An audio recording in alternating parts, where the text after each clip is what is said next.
Hello guys, সবাইকে স্বাগত করছি আমার নতুন ইউটিউব চ্যানেলে। আজকে আমি নিয়ে চলে এসেছি যে ইন্ডিয়াতে অনেক দিন ধরে অপেক্ষা করছিল। তো থাম্বনেল দেখে বুঝতেই পেরেছো কি কি দেখাও কি কি দেখাও না। আজকে গোল্ড ড্রেস আর প্লেন থেকে নামা সেন্ট্রি আর একটা ড্রেস, একটা গ্লোবালের স্কিন এসি80 এবং একটা কি সুন্দর একটা অ্যানিমেশন ইমোট।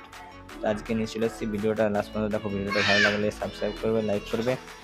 আর আমার ইউটিউবের চ্যানেলে যদি প্রথমবার হয়ে থাকে তো লাইক সাবস্ক্রাইব করে নিও। তো চলো শুরু করা যাক, দেখতে থাকো ভিডিওটা লাস্ট পর্যন্ত।